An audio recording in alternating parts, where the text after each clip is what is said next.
If there is a preseason in the running shoe world, it's the running event. It's a running brand convention that showcases what's coming up in the next year, and everyone looks like they've got a shot at winning. It's also a pretty great time to catch up with some friends and colleagues, so let's hop on a plane and head to Austin. This is Runner's Weekend at the Running Event 2024.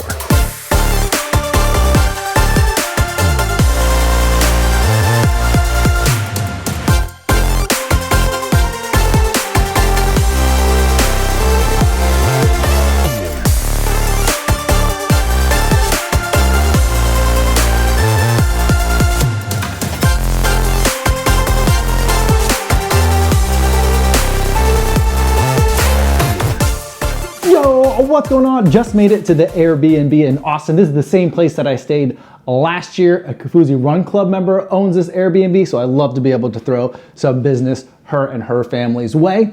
It's gonna be a busy work week, so even though it's been a really long travel day and I'm exhausted, I just wanna go get some dinner, but first, we gotta go meet up with Tommy and Caitlin, who is the head organizer of this entire running event show. Tommy was staying at the main TRE hotel, the Hilton, and I didn't film any of the two main meetings we had. One was with the TRE organizers, as Tommy and I were going to be doing a social media takeover of the TRE IG account the next day. And then Tommy and I met separately because we were doing a seminar on social media for running stores, also the following day. Afterwards, Tommy and I got tacos at the hotel restaurant, a productive, efficient, and quiet way to start TRE 2024.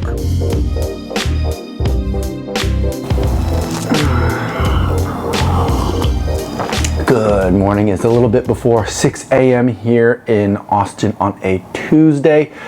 My watch tells me I got 4 hours of sleep last night, although it feels like I got a lot less. A lot of tossing and turning last night.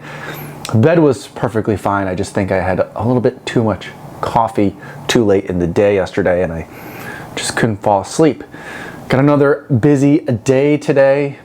First thing I gotta do is I'm gonna try to get in a little bit of extra mileage in before I meet Tommy for a run.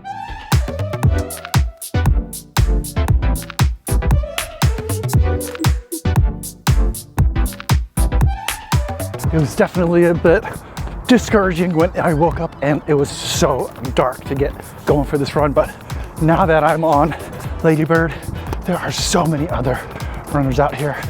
It's really quite nice to see.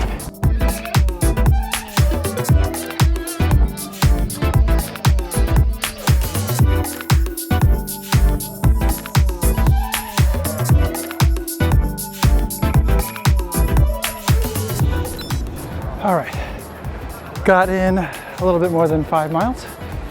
Let's go find Tommy. On the run, this is Tommy's first run since finishing 6 marathons in 1 year.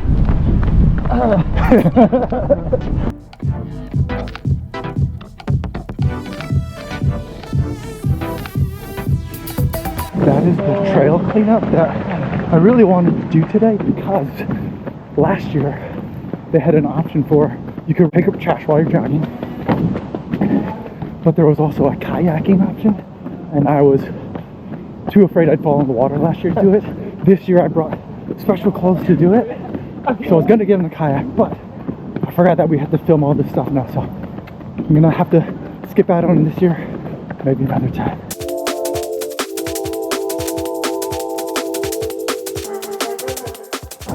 Tommy runs, Kofuzi? Kofuzi. You can say your own name first. Okay. Hold on, I want to get this actually. Yep. Alright, ready?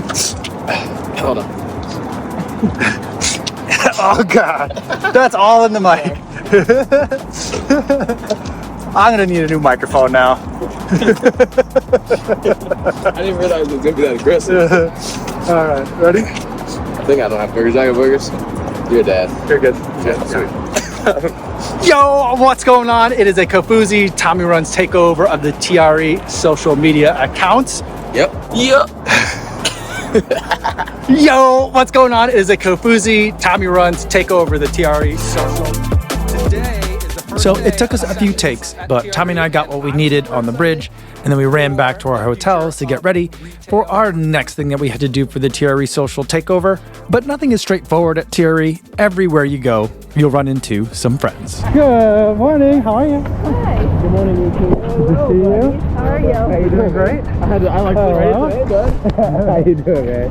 It's good to see you. Yeah. How's the trash pickup going? It's going. You getting some? We got the trash. The wild. Good. Harry, watch your back. Yeah. You see ya? Hey, how are you? That's Mike. That's a 10 statement right there. How are you? Right. Good, bro. How are you, man? I'm good. How are you, man? How's your run? Good. Yeah. All right, man. All right. I'll see you in a little bit. I'll see you over there at like 9. 9. At 9? Yeah. 9's good. Yeah, yeah. Nine I'm gonna be ready for the day. I'll get cameras, mics. We'll try to do some interviews. Okay, sweet. Yeah, we'll get going. All right. Bye, man. Peace out. See you soon. A quick shower and a quick bite to eat later, I was back with Tommy at the convention hall.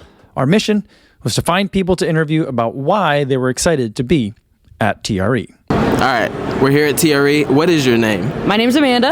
And who are you with? Meliora. And what are you looking forward to the most here? I'm looking forward to having genuine, real, authentic conversations with like-minded people, but really focusing on having authentic conversations surrounding like diversity, sustainability, amplifying marginalized voices and giving them the platform that they deserve to have year-round. I'm excited about all those things. I love that. Let's go. Let's do it. What's up, guys? First off, let me know what your names are, who you're here with, and what you're excited about here at TRE. Sweet. I'm Joe Hale. I'm Kevin Gunawan. We're here. We have an agency called Footstep Creative, and we're just here. We've been building in kind of stealth mode the last 2 years, so we're just trying to get in front of brands, people in the industry, and yeah. What's your name? Carlos. And who are you with? We're media from Spain. We're road running review. All right, and what are you excited about for TRE this week? We're waiting for a lot of shoes, a lot of good stuff, new carbon plates, new Pipa foam, so excited.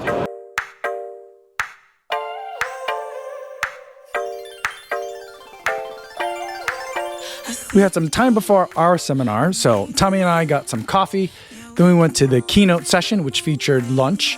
And then it was time for us to give our talk on social media for running retail. Now, even though Tommy and I did this talk last year, I was still pretty nervous. The session was really well attended the last time, and we had a lot of return attendees, as well as a number of media colleagues and friends. So I felt like expectations were high. But overall, I think it went well. Tommy did great. We had a lot of good questions from the audience, and I got a chance to really emphasize one of my core philosophies of the past couple of years, which is that running brands, running retail, and running media can work together in alignment in win-win-win scenarios. And in the past, those groups weren't always exactly on the same team. I just don't think it has to be that way, and I'm trying to change that.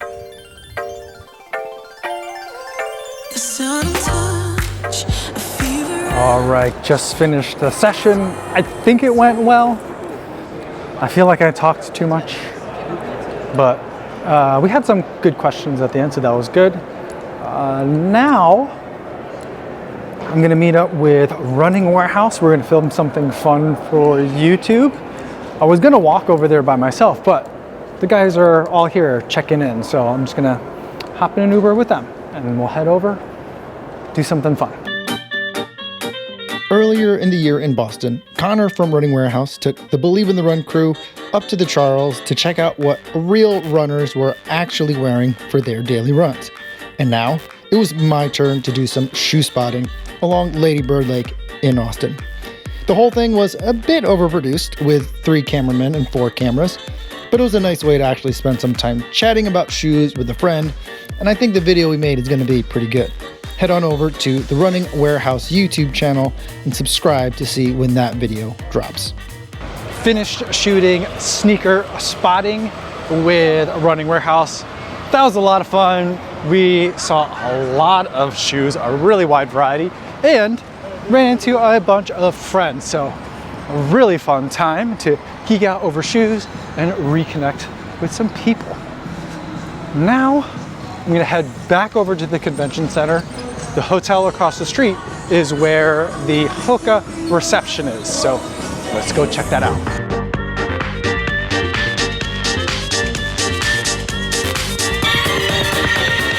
This was a lively and loud affair with drinks, food, and a lot of people. We got to see some displays of some upcoming shoes, I caught up with some friends, and then it was time for me to head to my next spot for the evening. TRE is a lot like graduation weekend. Everyone has a luncheon or a gathering that you're invited to, so you gotta keep moving in order to see everybody. And my next stop was the ASICS event. I had a workout scheduled for the next morning, so it was a bunch of Heineken 0.0s for me, but it was nevertheless really good to connect with everyone.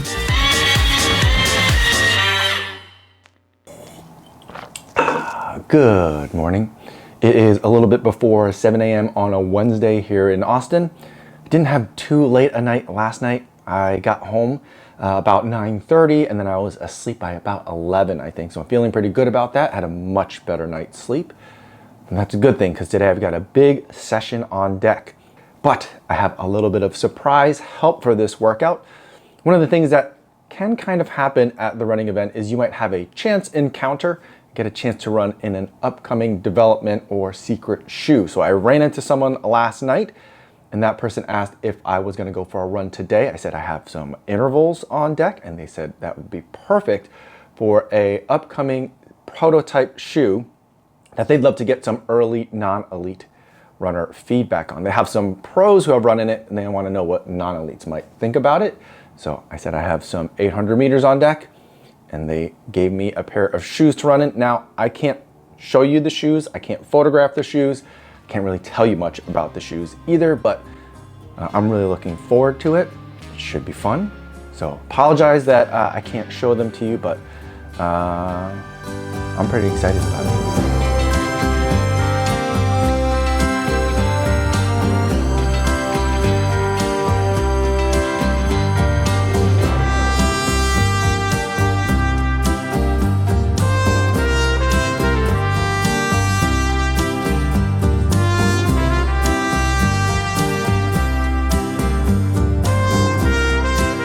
Finished the workout. Whew, that was hard, but the shoe is amazing. I still do have a lot of notes. Can't wait to tell you about it. Don't know when that'll be. For now, I'm gonna finish this cool down and then get ready to head to the exhibit hall floor.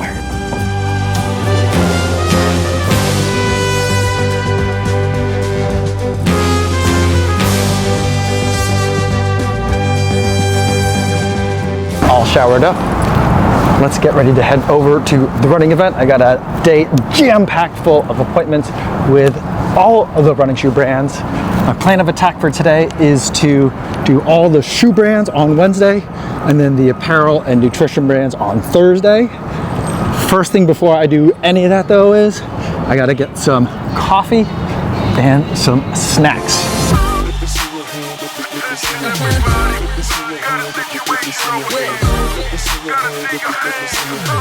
Yo, if you could bring back one shoe, what would it be? I'm so excited about the new stuff. And Give me something old. Give me something old. I'm gonna go with the original Nike Epic React. Nice. Or no, the Lunar. The Lunar Epic is my favorite. The high top with the stretchy knit upper. And then I would go for a run with Kofuzi. Energy levels are already high. Everyone's here. Everyone's excited.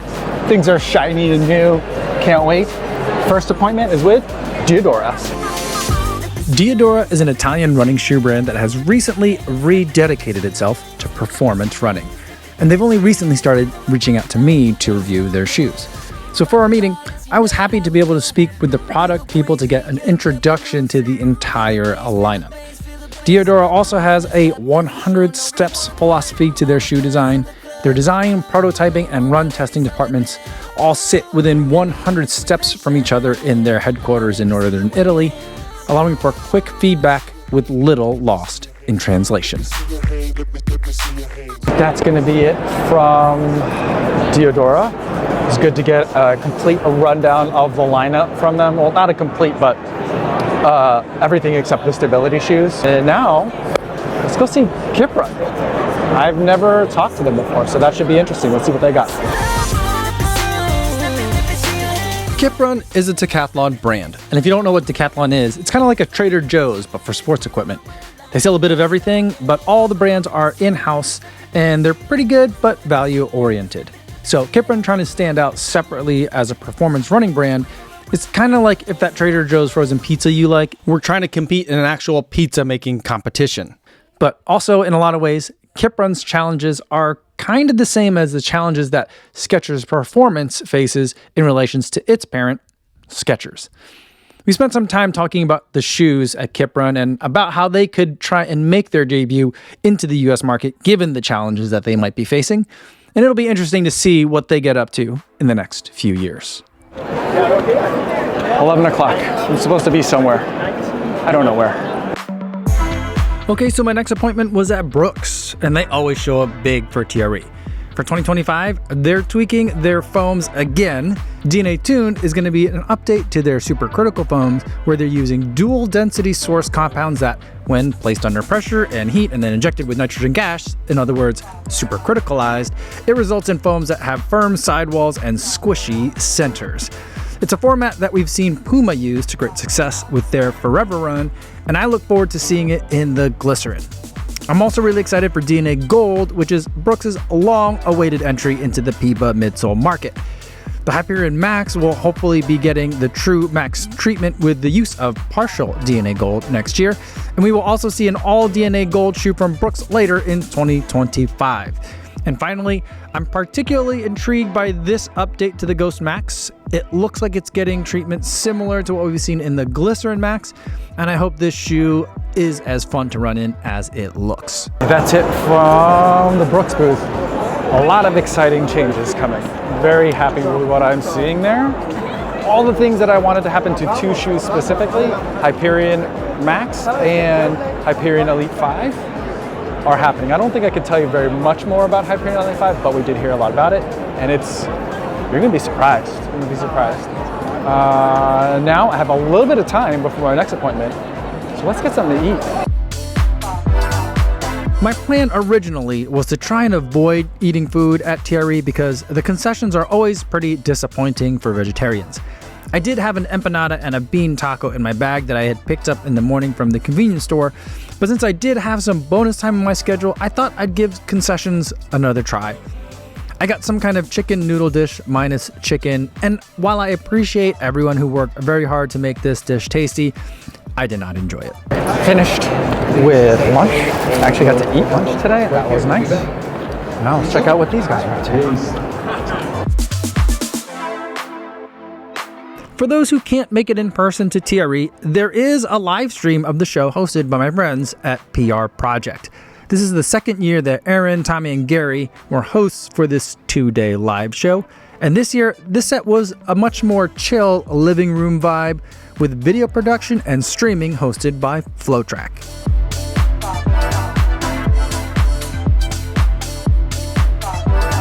Tommy.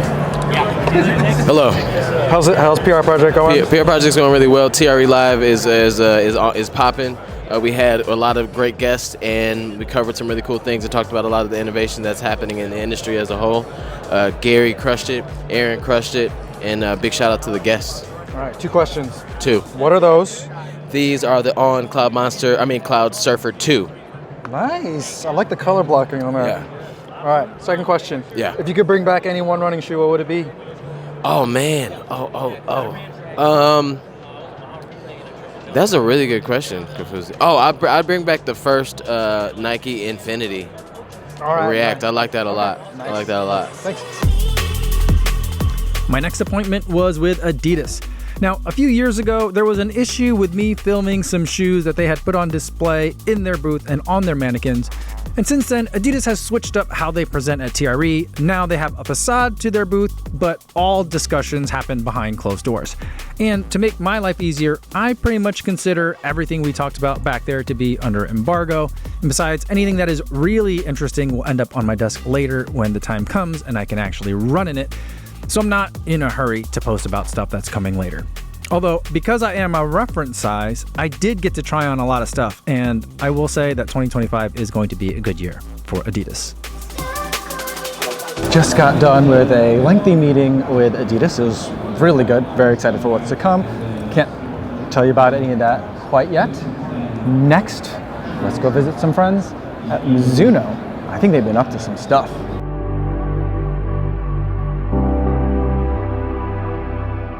Mizuno is a Japanese brand that has been struggling with how to modernize without alienating their legacy fan base.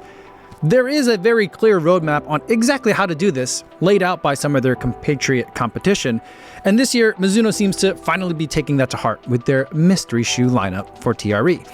Mizuno unveiled a series of 4 mystery shoes that are intended to both move the company forward while also re-energizing the base. Mystery Shoe 01, however, piques my interest the most, as it doesn't have a wave plate. Plus, it's got a knitted upper and a super squishy foam. It's all the things I like, so I'm really looking forward to testing this one. Just finished at Mizuno. I like it when brands modernize, and I feel like that's what's happening with Mizuno. I'm very interested to see what's going on with the Secret Shoe 01, 02, 03, and 04. I'm getting very tired, but still have to continue to more appointments. Next, let's go to Under Armour.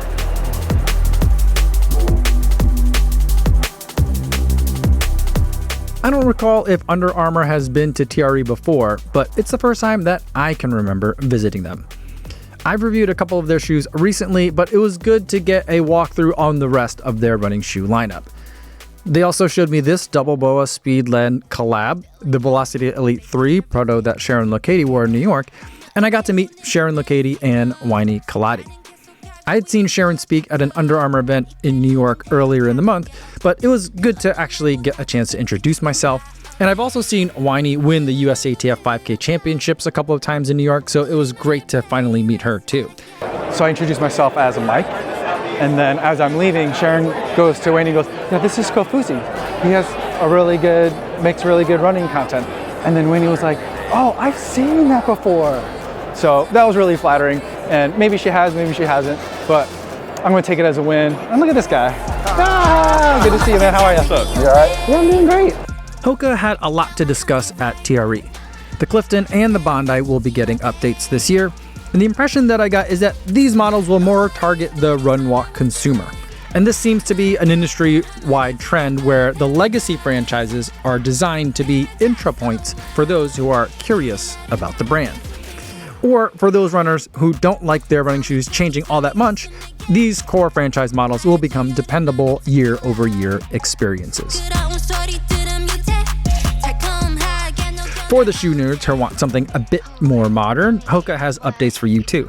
The Ciele X1 2.0, not the Ciele X2, but the Ciele X1 2.0 gets a major redesign. The cutout will flip from the lateral to the medial side for smoother supination, I'm told. The shoe will lighten up quite a bit, and Hoka was also proud to announce that the laces will be changing on this shoe, which I've gone on record multiple times saying that the laces on the original Ciele X1 were just fine. The Mach X will also get an update, but it's just an upper update this year with an Achilles flare, which makes it less distinguished visually from the regular Mach, but it should resolve the issue that many of you had where the back of the shoe bit into your Achilles. Hey, it's Matt B. What's up, everyone? If you could bring back one shoe from history, what would it be? That's a great question. Okay, if I could bring back one shoe from history, I think it's going to be the Reebok Flotrack Energy 3. It's only a couple years old, but I really thought that was a solid daily trainer. It was priced right, and it was just it was a good shoe. A few years ago, Skechers Performance kicked me out of their booth at TRE, and I haven't been back since. But this year, they actually requested a meeting. Now, they didn't want me filming anything unless they could approve it prior to publication, so I ended up just not filming anything. But they did let me try on a shoe and run on it in a treadmill, and it was pretty fun. On was very selective in what they showed me, which I appreciated. I prefer the new CloudTech Phase shoes, and that's pretty much all they showed me. For next year, there will be 3 major updates. The Cloud Surfer will get a bit less mushy in the midsole, but a bit more puffy in the upper. The Cloud Surfer Next will be a speedier Cloud Surfer experience, and the Cloud Eclipse will cease to exist and will instead become the Cloud Surfer Max. It will lose the torsion plate that I thought was pretty useless anyway. The arrangement of the CloudTech Phase changes significantly, and I think most importantly for many of you, they are putting tiny little ridges in the clouds so that it shouldn't squeak. They also showed me the Cloud Boom Max, which is another one of those attempts at a carbon-plated shoe for the masses, a race day shoe for middle and back of the pack. Personally, I think every other brand's attempt at this kind of shoe has been either patronizing and overpriced or underwhelming and dull. And while this one is going to be expensive, although not that expensive for an on shoe, the way that they explained the design and construction of this shoe didn't feel like it was gatekeeping to me, so I'm not mad at this one, at least not for now. Steven, you know what question I'm going to ask? I do. If you're going to bring back one shoe from any time in history, what would it be? Oh, any time in history. Oh, I thought it'd be like the last year. Like, do you have a favorite old shoe? Oh yeah. From any time that you could think of, and you wish you could bring it back? Shoe that instantly popped into my mind was the Hoka Nepali. Okay. I loved the Nepali. So lightweight. It was like a cheap shoe I could throw on my feet and go run tons of miles in. I loved that shoe.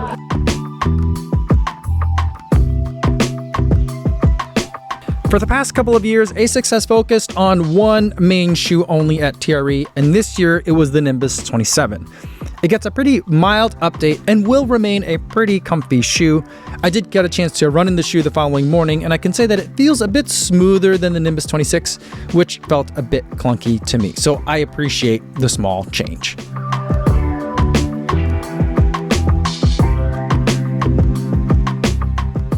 Next up is my favorite underdog, Topo.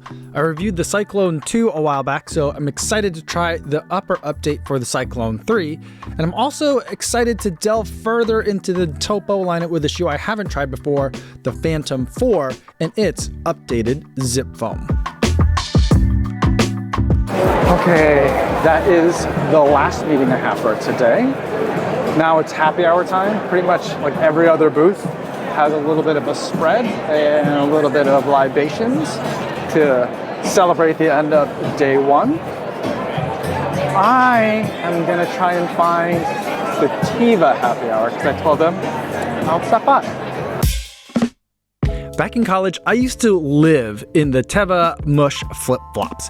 I bought pair after pair after pair, and after college, it always felt like a real miss to me that Teva didn't quite catch the recovery slide wave. So this year, I accepted the request to stop by for happy hour with the hopes that I would find a way to fall in love with Teva again. And while the hiking, water sports, and running sandals don't really resonate with me, I am quite liking some of the winter and casual wear boots that Teva is making.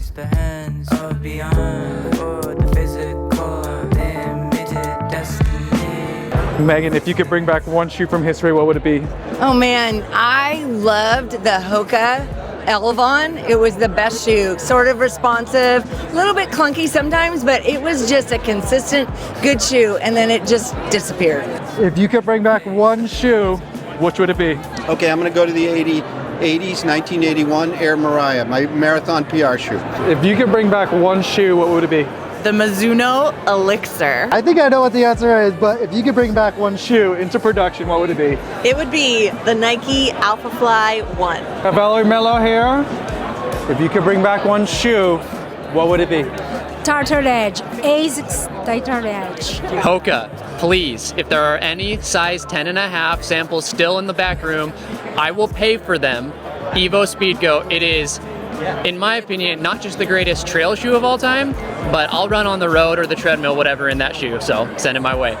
The Nike Lunar Glide, I wore that thing all the time, every single day. I don't even know if it's the best running shoe, but it just meant so much to me in like high school or middle school or whatever it was. Nike, please bring it back. Skechers Go Run Speed Trail Hyper. Sorry? You brought back a Skechers? Yeah, I know. I love the throwback waffle racers, the OGs. I think there's something about that. It's just like very pure, honest, and just kind of like very much of the time. So I would bring those back.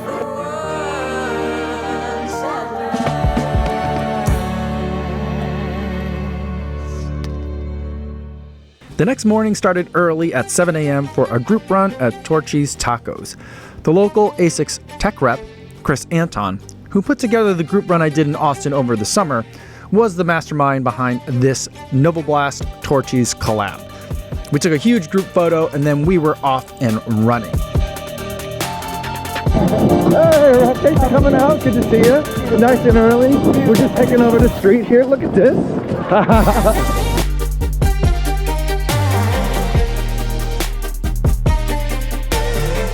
A lot of people were demoing the Nova Blast 5, but I was in the new Nimbus 27. Drew was there, as was Taylor, Thomas, Jarrett, and Robbie. The air was a bit chilly, but it was a refreshing way to wake up after a long day and a long night.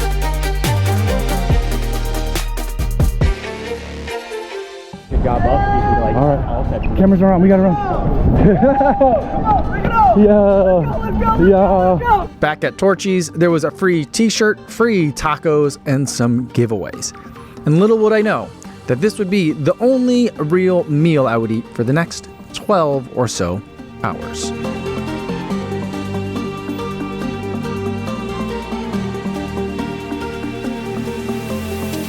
All right, getting a start on day 2. I guess we already started the day with the run, but the start of the day for me at the running event. First meeting is with Rabbit. Day 1 of TRE was all about shoes. Day 2 was all about apparel and nutrition. And the main thing I talked about with Rabbit was plans for more collab merch for the Kofuzi Run Club. And we also talked about some updates coming to the Dream Chaser shoe. My friend Greg Itahara was also at the Rabbit booth, and he was designing a skateboard to be raffled off at the end of TRE, in addition to promoting his Itahara Designs Rabbit kit.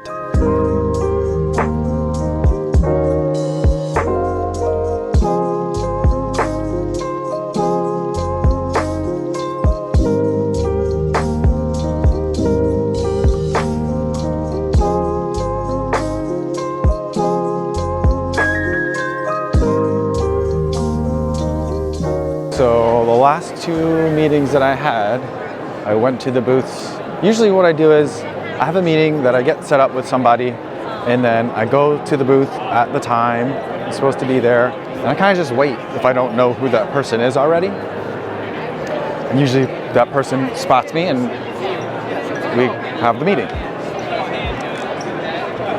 What happens frequently with the apparel brands is that someone, like usually a PR company, gets hired to help the brands fill their calendars during these 2 days.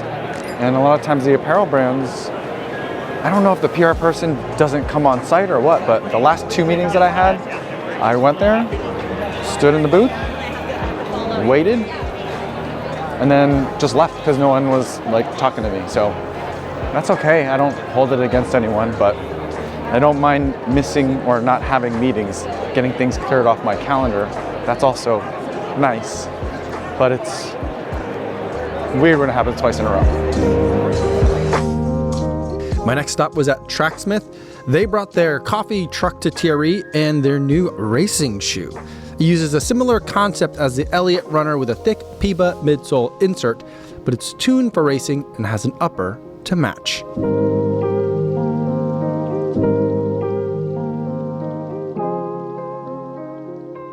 After Tracksmith, I stopped by the Skratch booth. They're coming out with a bunch of new flavors for chews, bars, and drinks. So they sent me home with a bunch of samples that I've already had a chance to try on the live stream. There's some flavors that I don't exactly love, but the flavors I do like, I really do.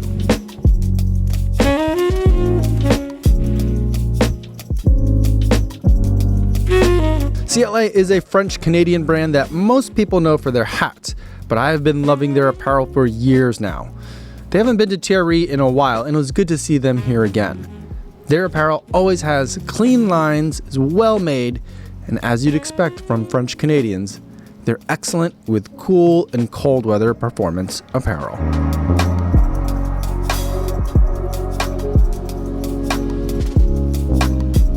My last scheduled meeting was with GOO. They've recently become a member of 1% for the Planet, which is a group of companies that pledges to donate 1% of revenues to charitable causes.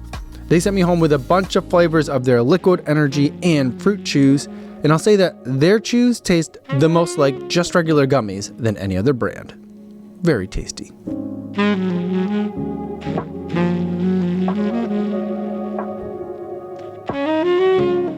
At this point, I was done with meetings but had a bit of time left to wander the hall. This was Bandit's first year at TRE, so I stopped by to say hi. I also stopped by the Wahoo booth to check out their new treadmill that I am absolutely obsessed with.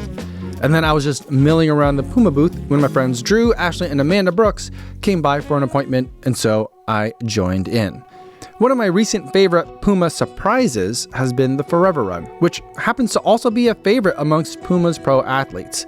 But because this will be getting a significant update in the more stability direction, it'll be interesting to see how it's received. The other shoe that we talked about was the Deviate Elite Trail. The Nitro Elite foam firms up just a bit, and the carbon plate softens a bit to better suit it for running through the woods.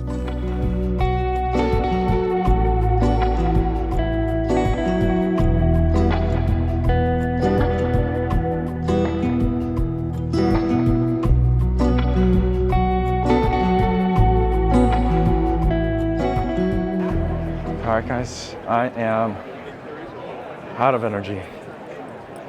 I got no steam left. I'm gonna head back over to Diadora, see if I can get a coffee. I should probably just go, but I'm too tired to even leave.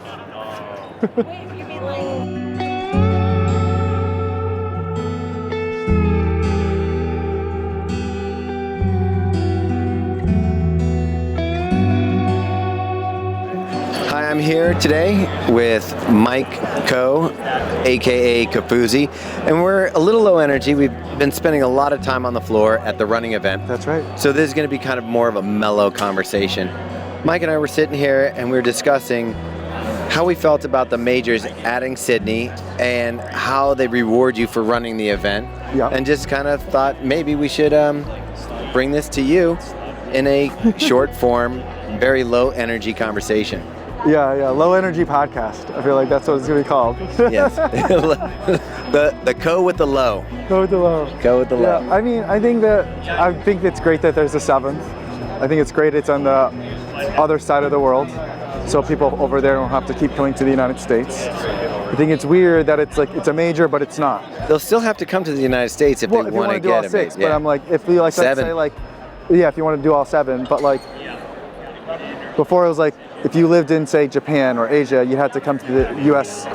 3 times for majors, you know, because it would have been hard to get to Tokyo already, you know? And so now there's just more opportunities to have this caliber of race on that side of the world. So I think that's good. So we've been really fortunate. We've gotten a lot of opportunities to run these marathons, but you can't help but think, all right, if you have a 6-star and you're paying your way to go to all of them, it's quite expensive. It's very expensive. Yeah. So there is kind of an entry to barrier. You got to have the money for travel, and that includes hotels, flights, food when you're there, time off. Exactly. So adding a 7th, do you think that's a good idea, or do you think it would be kind of cool to have like 2 sides of the world? Have like they could have their 6, we could have our 6, and then if you wanted to get all 12, you could travel.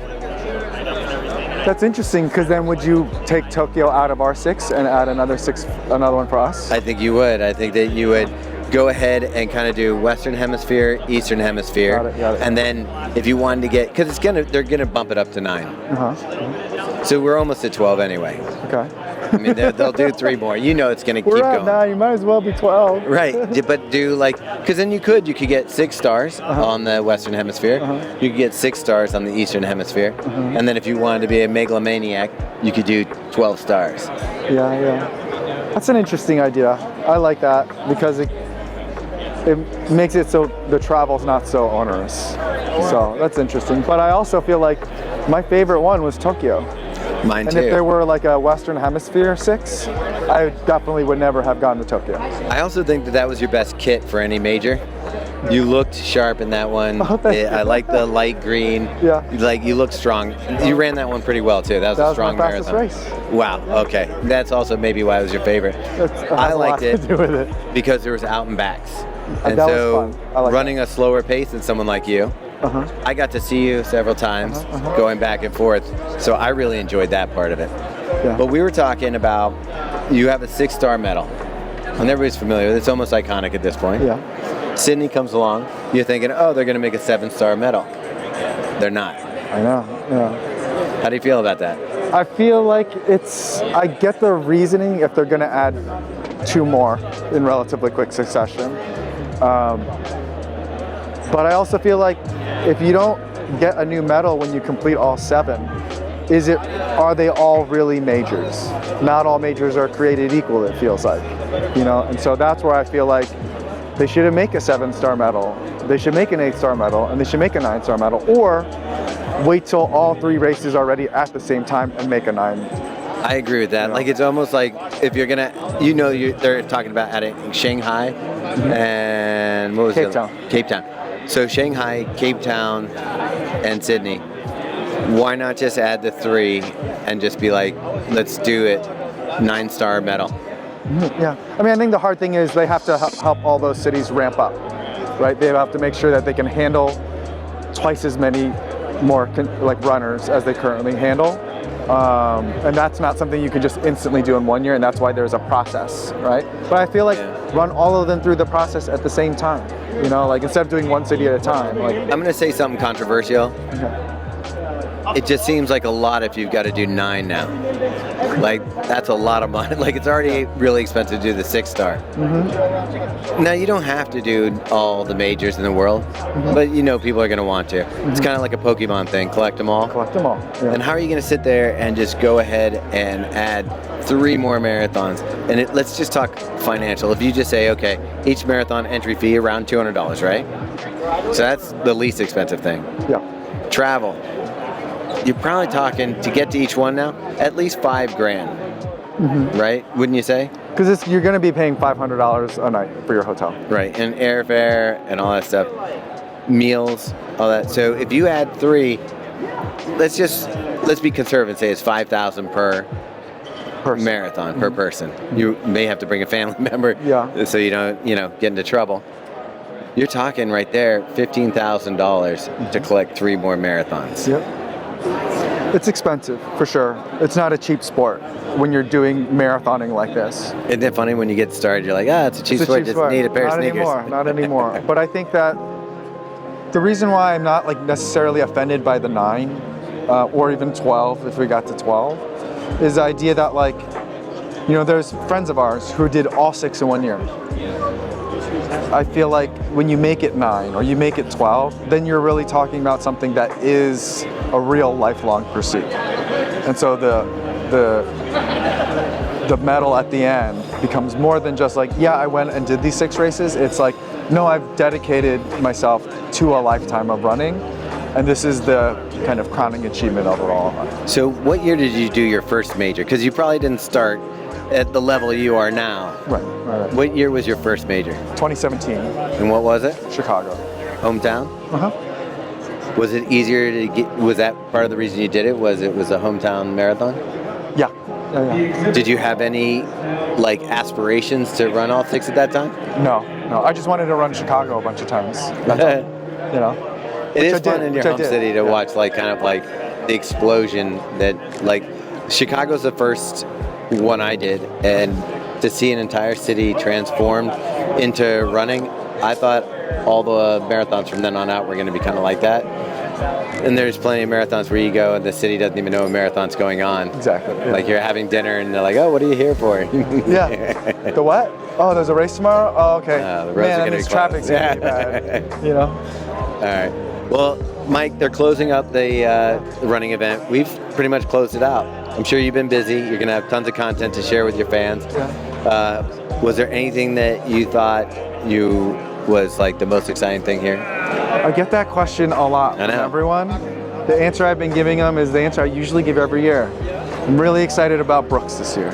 Oh, really? I have to say, the addition of Puma. We're going to talk about that? What's we that? can talk about that, right? Yeah. Oh, wait, because I already published a video on it. The 4 PB? Yeah. Okay. And the PB Gold. The DNA Gold? Yeah, DNA Gold. Okay. Yeah. So they're coming out with the Racer this spring. That's going to have, it's the same as the 4, but it's going to have P-backs in it. Yep. Which you may or may not, if you haven't watched Believe in the Run, know that it was a little thorn in my side that it took to this point to get it in. He wasn't mad, he was disappointed. Yeah. And you may have been grounded. But that's coming out, and then an entirely new racer's coming out in the fall. You can check it out. I'm sure, Mike, you'll have videos on it. I thought that was under embargo for a little while. I didn't film it. Oh, they let us do it. So if you don't want to watch it on Mike's channel, go over to Believe in the Run and see it over there. See it, yeah. But yeah, their product is getting. I'd say they kind of got into a boring rut, and we're starting to see some excitement come out of there, which is, to me, important for their brand. And they're doing it in a way that still is true to their existing customer, but they're bringing in new people, which I think is a great thing to do. Yeah, I have to say, you didn't ask, but I have to say, I was really impressed with the way that Satisfy is growing their brand and how they're kind of creating this dress to run brand, and it's has performance, it works on the trail. It's not just fashion, but it certainly is. It's like a style or a vibe that is just kind of elevating the entire sport. And I think you're going to see some of the things they're doing trickle into brands because they're going to have to provide that level of beautiful product into their line. I mean, I didn't get the chance to go to the Satisfy booth, but I appreciate what they're doing in terms of, like, running clothes can be very functional, but they can also be a really great way if you want to express yourself with what you're wearing when you run. There's an option for you.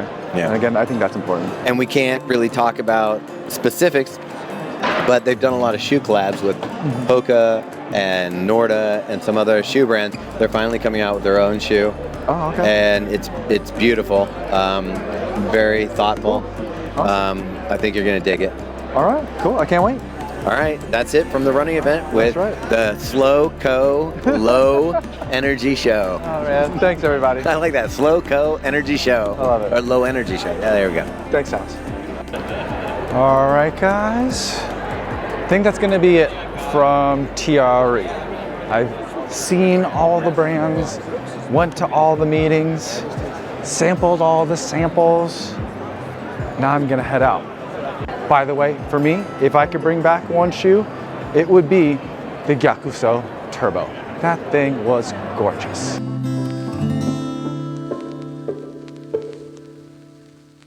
Now, of course, TRE doesn't end just because the showroom floor is closed.